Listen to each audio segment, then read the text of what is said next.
एक काळ असा होता की नामदेव महाराजांनी वैष्णव धर्म घुमान पंजाब पर्यंत नेला होता. तो तिथून जो परत फिरला, तो इतका परत फिरला की तो गावापर्यंत सीमित झाला. आणि आता तर जर वर्तमान पाहिलं नाही वारकरी संप्रदायाचं, कळतच नाही की नेमकं कुठं चाललंय महाराष्ट्र. याचं मूळ कारण सांगतो, वारकरी संप्रदाय हा पहिल्यापासून श्रीमंत आहे. ज्ञानोबांचे जे पंजोबा होते ते योद्धे होते. शेजारी गाव आहे आपेगाव, ज्ञानोबांच्या वडिलांचं जन्मगाव. आणि त्या काळामध्ये देवगिरीवर सत्ता होती महाराष्ट्राची. आणि मराठवाड्याचे चीफ ऑफिसर प्रमुख हे ज्ञानोबांचे पंजोबा होते. बीडमध्ये युद्ध झालं, त्याच्यात ते मारले गेले. तुम्ही जर बीडला गेलं तर अजूनही त्यांच्या पंजोबाची समाधी आहे ज्ञानोबांच्या. मला अर्थ वेगळा सांगायचा बरं का, मी चरित्र नाही सांगत. ज्ञानोबांचा DNA कोणत्या घरातला हे सांगतोय मी. आणि त्या ज्ञानोबांचं एवढं पतन झालं, ज्ञानोबांच्या दुःखावर ज्ञानोबांची तुकोबारांची गरिबी सांगून कीर्तनकार श्रीमंत झालेत. कधी इतिहास आपण कोणत्या कुळातले आहोत वाचा जरा काय इतिहास आहे आपला. देवगिरीची पहिली सत्ता आलेली महाराष्ट्राची देवगिरीवर, त्याच्याशी आपेगाव कनेक्ट होत. आणि पूर्ण मराठवाड्याचे मालक ज्ञानोबांचे पंजोबा होते. तुम्हाला मराठीत म्हण असेल, थोडंसं लागलं तरी चालेल, एक शब्द आहे, रक्त मोठं असावं, वाड्या तोड्याचं रक्त नसावं. रक्त मोठं असावं या शब्दाचा आत्ताचा अर्थ आहे DNA मोठा असला पाहिजे, विजन मोठं असलं पाहिजे. आणि ते विजन तुम्हाला परंपरेने येतं, रक्तातून येतं. ते रक्तातूनच येतं. म्हणून म्हणावं लागतं हरिदासाची घरी मज उपजवा जन्मांतरी. असं बाहेरून येतच नाही ते. विठ्ठल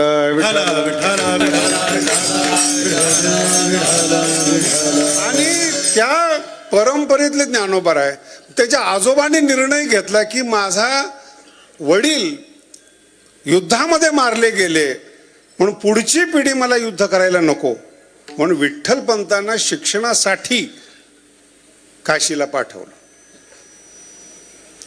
आणि काय महाराष्ट्राचं बुद्धी फिरली मला माहित नाही. त्या काळामध्ये 700 वर्षापूर्वी बालविवाह होत होते.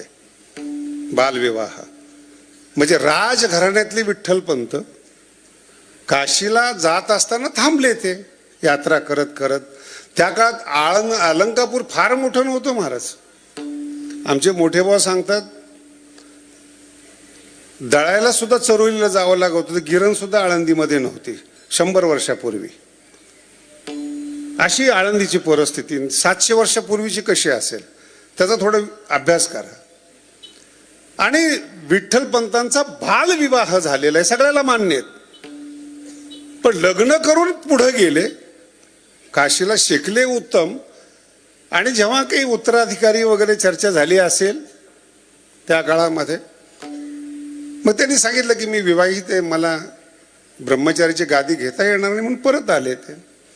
त्याचा इतिहास इतका बदलला, अजूनही वाईट वाटलं. आमची येथे मित्र समोर बसलेले आहेत. संन्याशामध्ये 2 प्रकारच्या दीक्षा असतात. जर एखादा संन्यासी ज्यांनी शेंडी आणि जानव काढून टाकलेला आहे, पुन्हा जर त्यांनी लग्न केलं तर त्याला गोसावी परंपरा म्हणतात. आजही आपल्या भारतामध्ये गिरीपुरी भारती ह्या परंपरा आहेत. ह्या संन्याशांच्या मुलांच्या परंपरा आहेत. जर ज्ञानोबांच्या वडिलांनी संन्यास घेतला असता तर गिरीपुरी भारती झाले असते ना. ते किती छोटी गोष्ट आहे. पण एखाद्या परिवाराला बदनाम करायला कितीपर्यंत माणूस जाऊ शकतो, विशेष करून बुद्धिमान माणसं.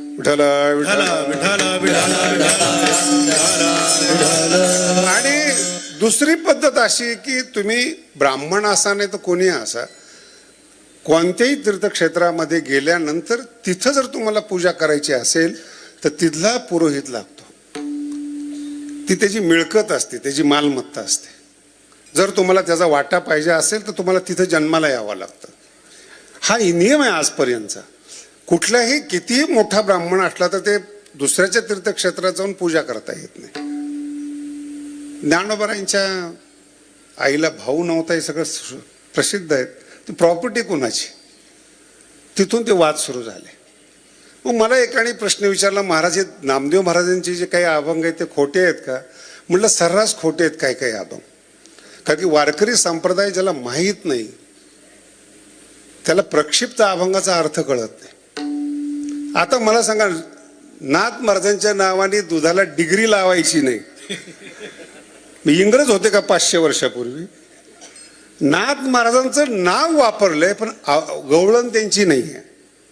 आता किती भेसळ झाली हा भाग नंतरचा आहे. आणि याचा प्रत्यक्ष पुरावा आहे. आज सुद्धा बघा, नामदेव महाराजांच्या गाथ्यामध्ये 500 वर्षांनी जन्माला येणारी मीराबाईचं चरित्र आलेलं आहे. त्याच्यामध्ये अभंग खोटे नाही आहेत.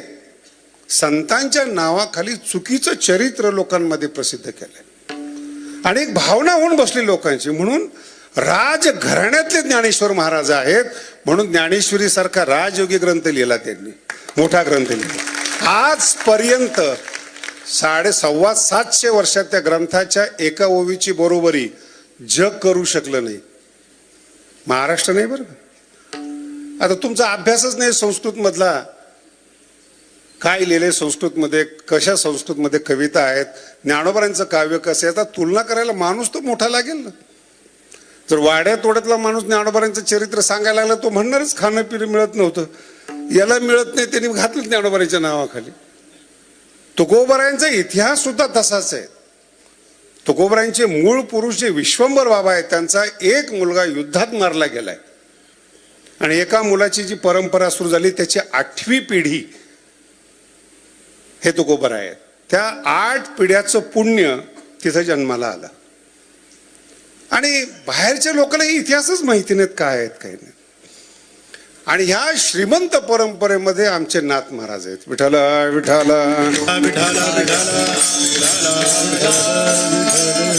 भगवानगडाची परंपराच नाथ महाराजापासून आहे. मी अनेक ठिकाणी या गोष्टी सांगितलेल्या आहेत.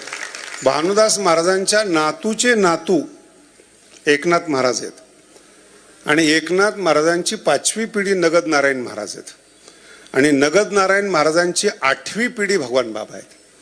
ही परंपरा असं मध्ये आधी जन्माला येत नाही बरं का. आलाच एखादा संत तर त्याचे काय हाल होतात माहित नाही आपल्याला. कुठं जाईल तो, कुठं निवांत असेल, कुठला एकांत वास असेल त्यालाच त्याला माहिती. विठ्ठल विठ्ठल.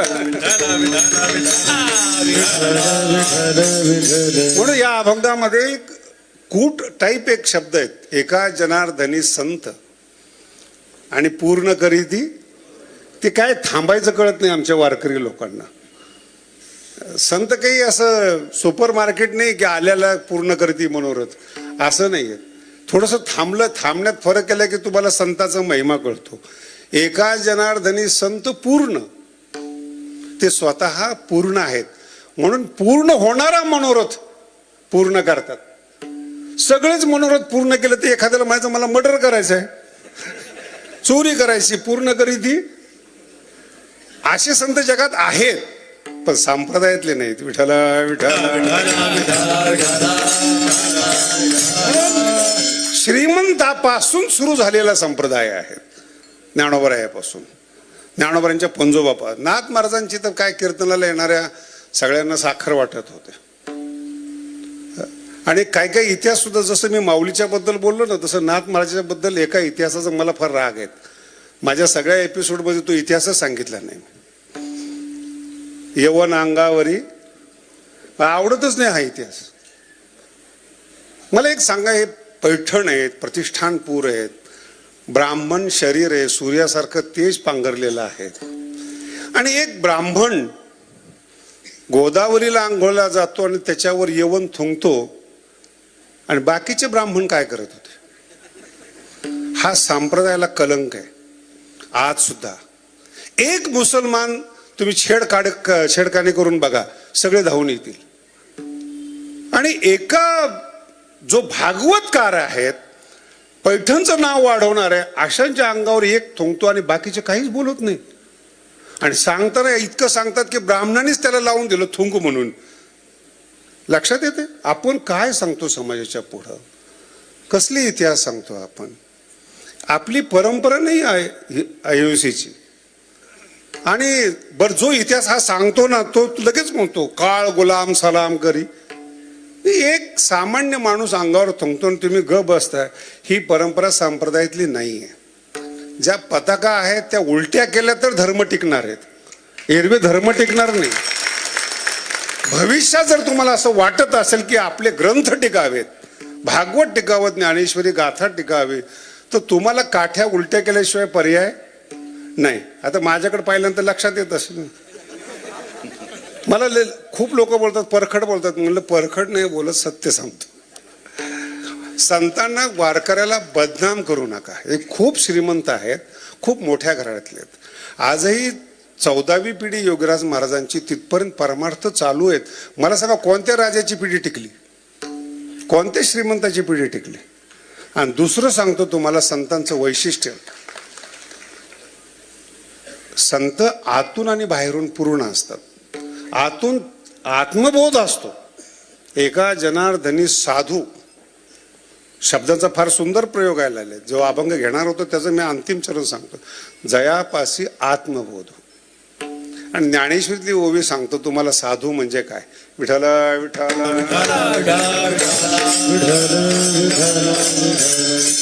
म्हणजे काय ज्ञानोबराला म्हणायचंय. बाहेरी कर्मे क्षाळीला, भीतरी ज्ञाने उजळेला, या दोहो आला पाखाळा जायचा, याला साधू म्हणतात. आतून श्रीमंत आहे शब्दाने आणि बाहेरून श्रीमंत आहेत वैभवांनी, तो खरा साधू. त्याचं नाव भगवान बाबा पण आहेत, नाथ महाराज पण आहेत. जराशे ड्रेस बदलला, चपल्या बदलल्या ना तर लोक लगेच टीका करायला सुरुवात करतात. महाराज बिघडली. अज्ञानी माणसांनी नीट वागावं का? हे जग जर देवाचं आहे त्याचा भोग साधू सुद्धा घेतात. साधू जास्त घेतात का की त्यांना समजतं भोग कसा घ्यायचा आहे. आत्ताची जर पिढी पाहिली ना मी, महाराज आता ठीक आहे चर्चा असते, भोग भोगण्याची सुद्धा आत्ताच्या तरुणाची लायकी नाही आहेत. विठाला विठाला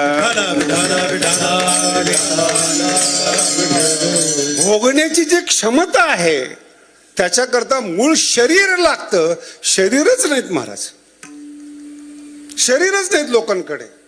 14-15 वर्षाच्या मुलांना चष्मे लागलेले आहेत. पिझ्झा बर्गरच्या नादाला लागून आपलं जे सकस आणणं होतं ते विसरलेत.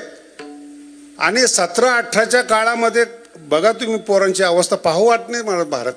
आणि मी तर एकदम खुलं सांगतो, श्रीमंताची जी मुलं आहेत, मुंबईतले मरवालीचे जे मुलं आहेत ना, शत्रू त्यांच्या मुलांना बिघडवण्यासाठी व्यसनी करतात. भारत भविष्यात श्रीमंत राहायला नाही पाहिजेत म्हणून शत्रू राष्ट्र इथं येऊन त्यांच्या मुलांना बिघडवतं. बुद्धी भेद झाला पाहिजेत, बुद्धी बंद पडली पाहिजेत. अर्थ लक्षात ठेवा. ज्ञानोबरायासारख्या नाथ महाराजांसारख्या श्रीमंत महाराष्ट्रामध्ये इतरांचं ऐकावं हे महाराष्ट्रीयन माणसाचं पाप आहे. इतकं विद्वान कुणी नाही आहे जितके ज्ञानोबराय, तुकोबराय, नाथ महाराज इतके विद्वान नाही. आणि इतकं साहित्य आहे, या जन्मात तर अर्थ लावू शकत नाही, अर्थ कमवू शकता. अर्थ नाही लावू शकत, क्षमता नाही तेवढी. सगळे संत वेगळ्या प्रकारचे आहेत. नाथ महाराज शांती ब्रह्म आहेत. ते येणाऱ्या लोकांसाठी शांती ब्रह्म आहेत, पण ते शांतीच ब्रह्म आहेत असा अर्थ काढू नका. त्यांच्या इतकं कठीण कोणी बोलत नाही. काय माय गेली बोला, मी नाही बोलत.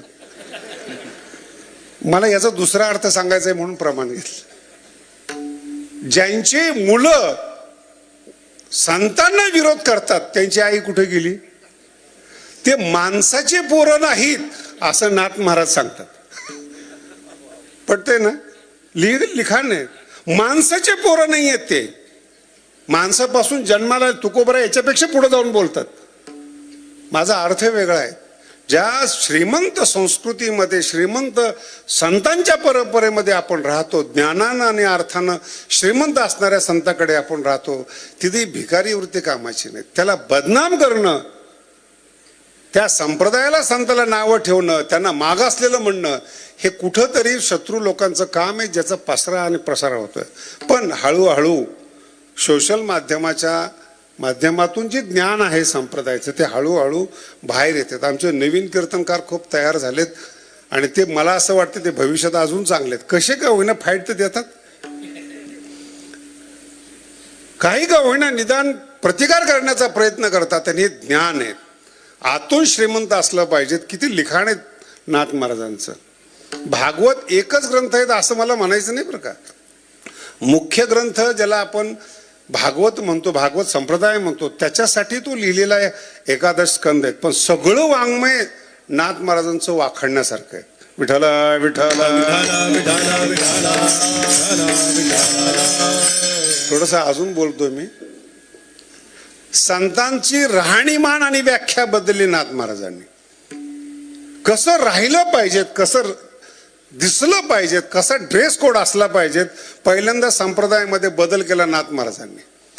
नाथ महाराजापर्यंत फक्त आणि फक्त काव्य लिहिण्यात येत होतं. गद्य सुद्धा नाथ महाराजांनी सुरू केलं. का की येणाऱ्या पिढीला काव्य कळेल असं नाही, गद्यात पण कळालं पाहिजे. पण आता काही गद्यांना गद्यातलं कळत नाही, त्याला काय करा.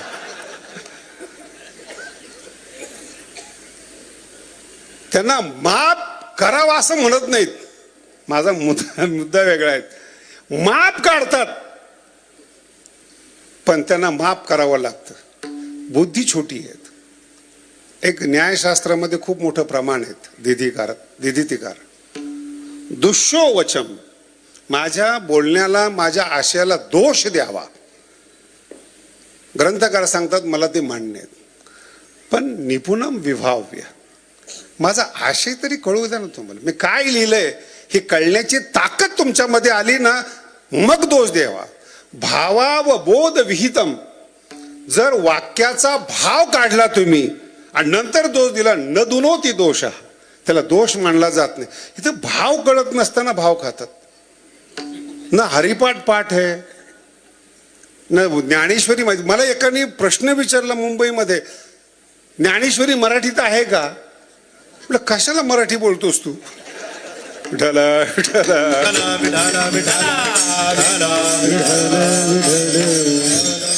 मागे एक विषय झाला होता, त्यावेळेस मी सांगितलं मला फार चांगलं वाटतं ते. 80 अक्षरे रसिके, तर ते एवढे साहित्यकार आहेत ते हेच म्हणतात. ज्ञानेश्वर महाराज मराठीचं गुणगान गातात, माऊली म्हणतात मराठीचं नाहीत, माझ्या अक्षराचं गुणगान आहेत.